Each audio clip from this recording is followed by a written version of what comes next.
Paz e fogo, amados. Voltamos à nossa aula de básica, né?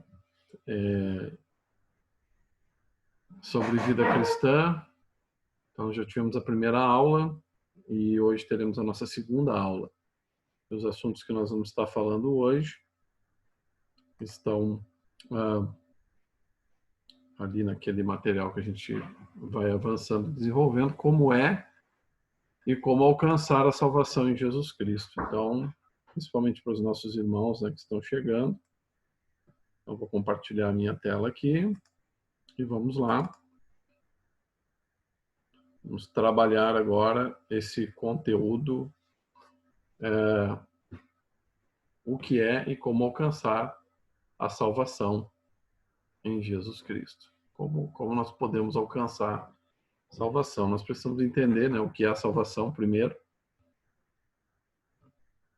E nós vamos começar aqui entendendo isso. O que é a salvação, né? O que é essa salvação em Jesus Cristo? Como eu falei antes, a gente está estudando, né, uma pregação, então é importante que vocês observem no vídeo cada texto bíblico.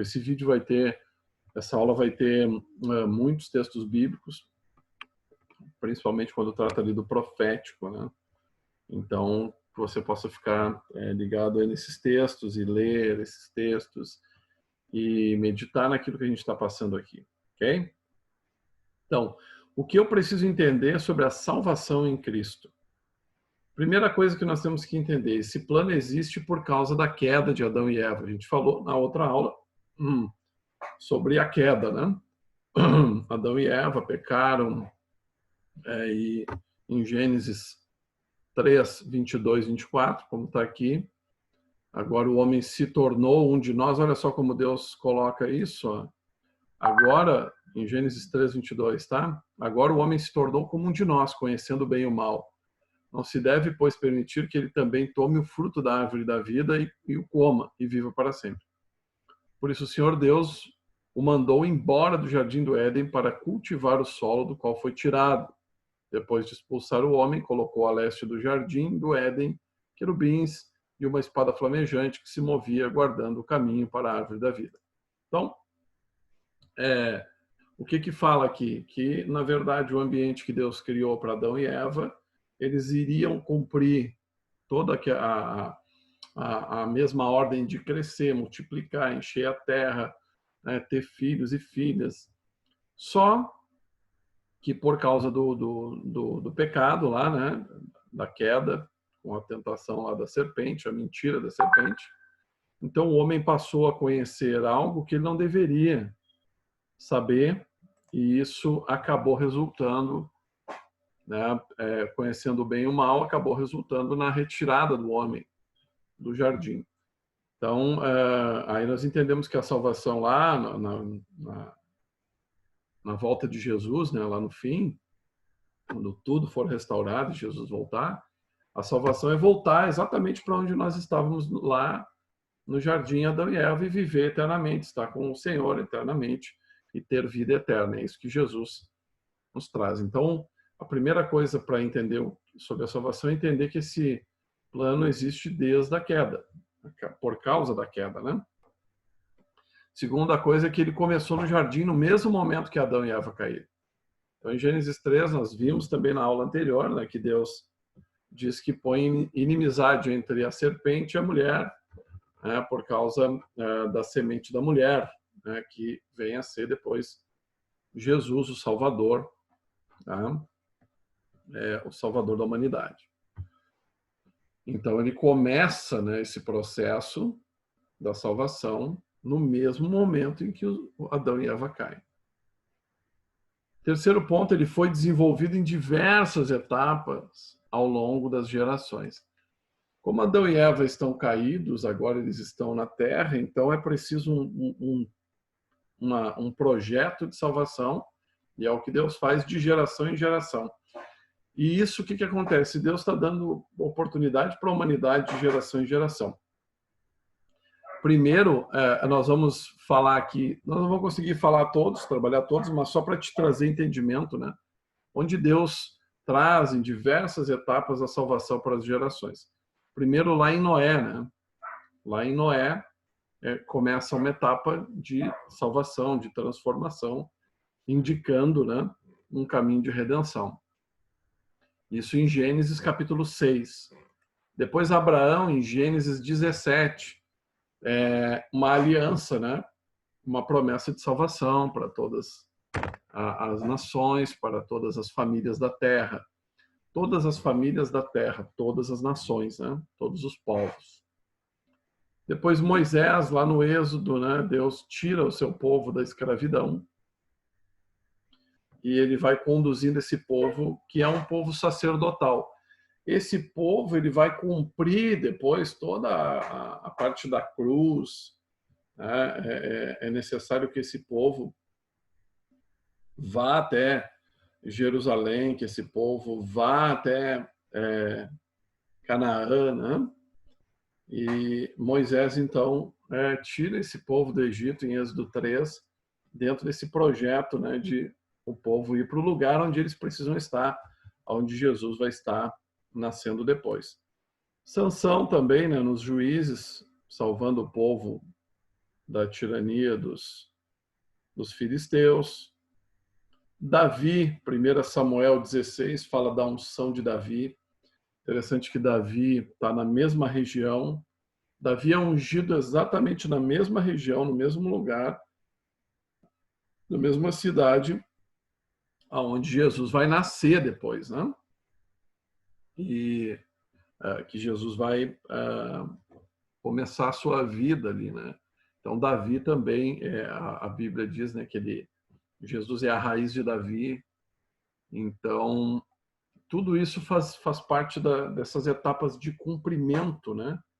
De tudo que vai acontecer até nós chegarmos no fim, até nós chegarmos a Jesus e depois do nosso tempo da cristandade, né, Jesus voltar.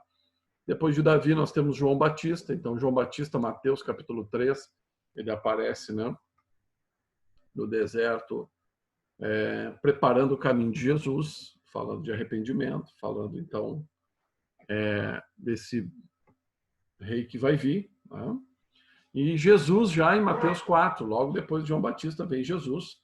Então todo de Noé, lá de Adão, Noé, Abraão, Moisés, Davi, João Batista, todos eles preparando o caminho. Aí nós temos Isaías e muitos outros, né, que são profetas preparando esse caminho, né, até Jesus. Então essas etapas, né, essa salvação, ela foi construída em etapas até chegar em Jesus. Mas é interessante que no meio do caminho, todos os povos que se relacionaram com o povo de Deus tiveram a oportunidade de encontrar salvação, de encontrar Deus, de encontrar todos os princípios, né, e aquilo que Deus oferece. E depois de Mateus, então, depois de Jesus, Mateus 4, que aí Jesus começa, então, pregando, né, o arrependimento, aí entra na era dos apóstolos, que está em Atos, no livro de Atos. Apóstolos e todos que pregam depois de Jesus, que chega a nós, né? Então, essas são as etapas, né? Esse processo, né? Para entender o que é a salvação em Cristo, precisa entender que não é assim, Deus viu que todo o resto deu errado, então ele resolveu fazer um novo plano e trouxe Jesus. Não. O plano de Jesus começa lá no jardim, lá no Gênesis. Então Jesus ele vem sendo conduzido e trazido ao longo das gerações. Deus prepara uma nação que é Israel para ser uma nação sacerdotal. Então quem entrega Jesus para o sacrifício é essa nação. Então vai se cumprir, o cordeiro é levantado porque essa nação levanta o cordeiro, né? Então tem todo um propósito desde do momento da queda de Adão e Eva, e ali começa todo o propósito ao longo de todas as gerações até chegar em Jesus. Chegou em Jesus, aí vieram os apóstolos, e nós já estamos há mais de 2000 anos, né, da era cristã. Então, o que nós estamos esperando? Que se cumpra tudo que foi falado a respeito de Jesus, inclusive que ele vai voltar. Então, até ele voltar, nós continuamos fazendo o que ele mandou. O que ele mandou? Então, tem todo esse Antigo Testamento trazendo até Jesus, apontando para ele. Quando chega em Jesus, as gerações de Jesus para frente, elas vão receber uma direção, uma ordem. Elas vão ser salvas, não mais pelos seus sacrifícios, mas Jesus é o último sacrifício. Então, ele é o cordeiro que é imolado, ou seja, ele é sacrificado, ele vai para a cruz, para que nós não possamos, não precisemos fazer sacrifícios e nem ser o sacrifício. E então, Jesus dá uma ordem: levem esse evangelho, todas as nações, ensinando e batizando em nome do Pai, do Filho e do Espírito Santo. Fazer discípulo, ensinar, batizar, até que Jesus volte. Então, aqui nós podemos entender até aqui, né, sobre o que é a salvação em Jesus. Quarto, todas essas etapas que nós vimos até o 3 aqui, elas cumpriram um propósito para chegar até Jesus. Então, o que eu vinha falando antes, eu quero trazer para vocês aqui uns textos para que vocês possam estar observando. Isaías capítulo 11, você pode ler todo o livro de Isaías. Isaías é um profeta considerado profeta messiânico. 750 anos antes de Cristo, ele prevê a vinda de Jesus. Então, ele é o que fala a respeito de Jesus. E olha o que ele fala em Isaías 11. Um ramo surgirá do tronco de Jessé. Quem é Jessé? É o pai de Davi. E das suas raízes brotará um ramo. O Espírito do Senhor repousará sobre ele. Quando Jesus sai das águas, o Espírito vem sobre ele. O Espírito que dá sabedoria e entendimento. O Espírito que traz conselho e poder. O Espírito que dá conhecimento e temor do Senhor. Então, Isaías está falando lá de Jesus, né? Do momento em que Jesus, no batismo, recebe o Espírito Santo e todo aquele processo. 750 anos antes. Então, da raiz de Davi, né? Das raízes de Jessé, que é o Davi, né? O grande rei Davi. Jeremias já fala lá em Jeremias 23, assim que Deus falou: dias virão, declara o Senhor, em que levantarei para Davi um renovo justo, um rei que reinará com sabedoria e fará o que é justo na terra. Justo e certo na terra. Em seus dias Judá será salvo, Israel viverá em segurança, e este é o nome pelo qual será chamado: o Senhor é a nossa justiça. Então, também apontando lá para Jesus, né? Ou aqui para Jesus, ou lá no futuro, né? Um Jesus que vem, né? Isso é Jeremias, né? Também antes de Jesus, Isaías 750 anos antes de Jesus, apontando que Jesus viria. O livro de Salmos ele está recheado sobre declarações a respeito de Jesus. Então, aqui eu vou deixar esses textos para vocês pesquisarem. Ó, Salmos 2,7, que declara, e aí tem um paralelo em Mateus 3,17, declara o Messias, Jesus, seu filho. Salmos 8, todas as coisas serão postos debaixo dos pés do Senhor. Salmo 16:10, ressuscitará da morte. Salmo 21, Deus o desamparará na hora da necessidade, que é o momento da cruz. Salmo 22, ele fala direto sobre a crucificação, todo ele. Salmo 34, nenhum osso será quebrado. Salmo 35, será acusado. Então, você vai ver aqui nesses textos todos, ó, pode expandir o teu vídeo e pesquisar. Eu vou jogar esses textos dos Salmos todos lá no nosso grupo, para que você possa pesquisar, e é muito pertinente, né, ler cada um desses salmos para ver como Jesus ele é apontado.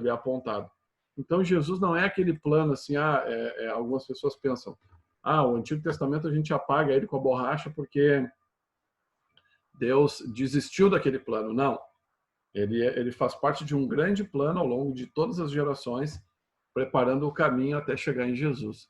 Pense que Deus está dando a oportunidade, né, da humanidade se redimir durante todos esses milhares de anos, né, conduzindo até Jesus, até o momento da sua volta. Então, milhões e milhões de pessoas, bilhões de pessoas serão salvas, né, em Cristo. E, como diz João lá, uma multidão incontável, né, que são aquelas pessoas que escolheram, né? Então, quando Deus faz Adão e Eva, ele faz e diz para eles: tá, vocês estão 0 quilômetro. não tem pecado em vocês, não tem conhecimento de bem e do mal. Então, cara, vive aí, é tudo de bom. Pensa no mundo perfeito, era aquele lá, era perfeito, tudo perfeito. Até que a serpente engana Adão e Eva e eles fazem o que não era para fazer e passam a ter o conhecimento do bem e do mal. Bom, então agora eles vão ter que escolher. Eles sabem o que é certo e errado. Eles sabem o que é bem e o que é mal. Então, por isso que ao longo dos milênios o homem precisa escolher. E alguns textos bíblicos diz, o Senhor propõe a vida e a morte, a bênção e a maldição, escolhe, pois, a vida, né?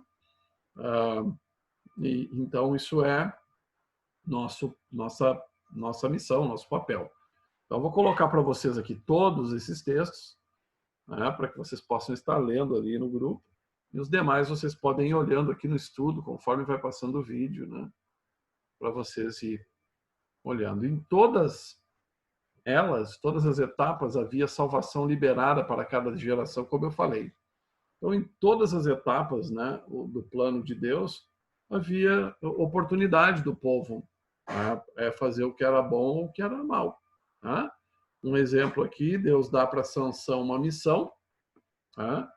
Dá para Sansão uma missão e Sansão faz uma escolha, né, errada. Embora Deus, o povo, todo mundo está dizendo para ele escolher simplesmente fazer o que é certo, é como Adão e Eva, faz isso. E ele resolve passar por cima disso. Por quê? Porque ele estava bem, ele tinha força, né?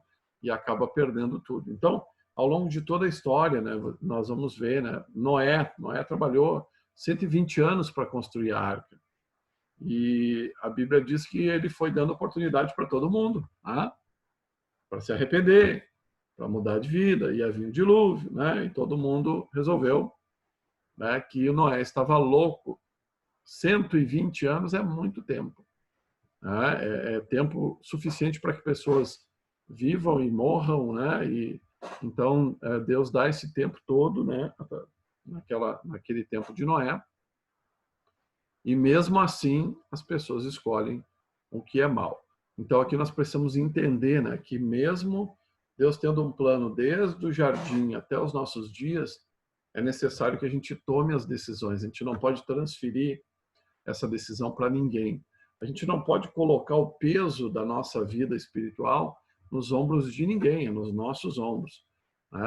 Não importa o que os outros estão fazendo, é o que você está fazendo em relação ao que Deus está falando na sua palavra, é que vai determinar a sua salvação. Então é necessário que você tenha uma vida com Deus, que você tenha intimidade com Deus, né? E todos esses desequilíbrios na nossa vida espiritual não pode ser jogado nos ombros dos outros, né? Culpar os outros, culpar a situação, não pode culpar nem o diabo, porque a Bíblia diz que o Senhor nos dá poder para vencer as trevas. Então não tem como botar culpa em ninguém, a não ser em nós mesmos, caso nós não estejamos bem com Deus. Então você precisa procurar estar bem com Deus e você precisa se dedicar. E uma das coisas que mais aconteceu nesse período aí no Antigo Testamento é que as pessoas, e Sansão é um exemplo, as pessoas precisam deixar coisas que são ruins para poder viver uma vida boa, para viver uma vida santa com Deus. A santidade que Deus requer faz com que a gente tenha que deixar. E às vezes as pessoas querem viver com essas duas opções. Elas querem reter essas coisas ruins e querem viver, né, uma vida de santidade, e aí não é possível, né? Tem que fazer suas escolhas, e se Deus estiver em lugar de importância, então você vai entender a salvação, e você vai andar por ela, você vai andar debaixo dessas promessas. Por que nós precisamos saber, né, tudo isso? Você que se converteu, entregou sua vida a Jesus, você precisa entender o plano, precisa entender aonde você está, né, que não é uma coisa religiosa que começou com Jesus, ela começou com Jesus, com o Pai, com o Espírito Santo, lá no início, né? Muito antes da criação do mundo, como está em Gênesis. Ok? Então, nós vimos aqui o que é preciso entender sobre o que é a salvação. Espero que você tenha entendido o que é essa salvação. É um plano para nos devolver aquela posição inicial, de viver eternamente com Deus, como era no jardim.